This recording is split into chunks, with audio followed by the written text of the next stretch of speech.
कहानी उत्तर प्रदेश में रहने वाले 15 साल के लड़के रोनित के साथ हुई एक सच्ची घटना पर आधारित है।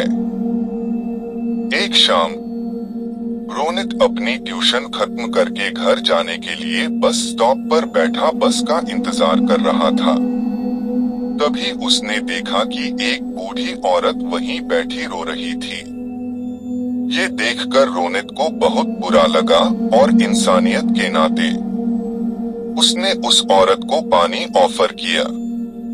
उस औरत ने अचानक ही रोना बंद कर दिया और उसने रोनित की तरफ बहुत ही डरावने तरीके से देखा और उससे पूछने लगी, क्या तुम्हें पता है मेरा पति कहाँ है?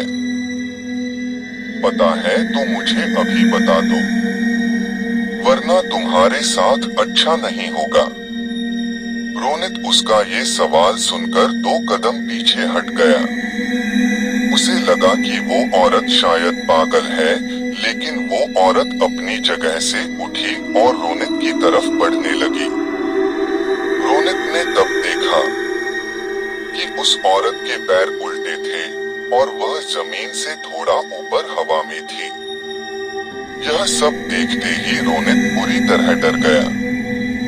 उसके साथ ऐसा कुछ पहली बार हो रहा था।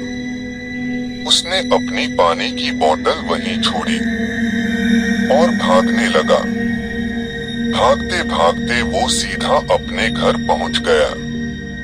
पूरी शाम रोनित यही सोचता रहा कि आखिर वो औरत थी कौन और उससे इस तरीके से बात क्यों कर रही थी, मगर उसे कुछ समझ नहीं आया। उसी रात करीब 2 बजे रोनित की नींद अचानक ही किसी के रोने की आवाज से खुल गई। वो जैसे ही उठ के बैठा उसके होश उड़ गए। वही बस स्टॉप वाली औरत रोनित के बिस्तर पर बैठी रो रही थी। उसके हाथ में वही पानी की बोतल थी जो रोनित बस स्टॉप पर छोड़ आया था, मगर उस बोतल में पानी नहीं बल्कि खून था। वो औरत एकदम से रोनित पर झपटी और उसका गला दबाने लगी।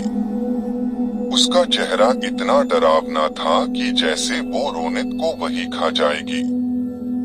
वो बार बार यही कहती रही कि रोनित ने उसके पति को मारा है। रोनित डर के मारे जोर जोर से चिल्लाने लगा। तभी उसके मम्मी पापा भागकर कमरे में आ गए।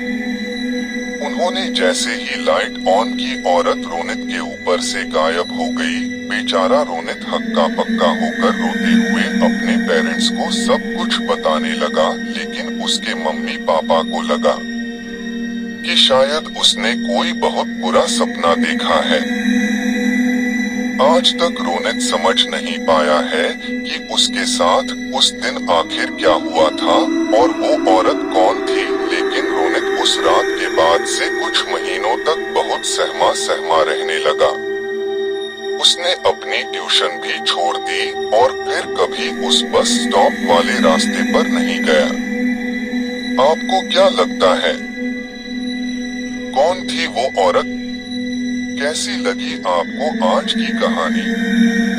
अगर आपको ये कहानी अच्छी लगी तो हमारा चैनल को सब्सक्राइब करना बिल्कुल मत भूलिएगा।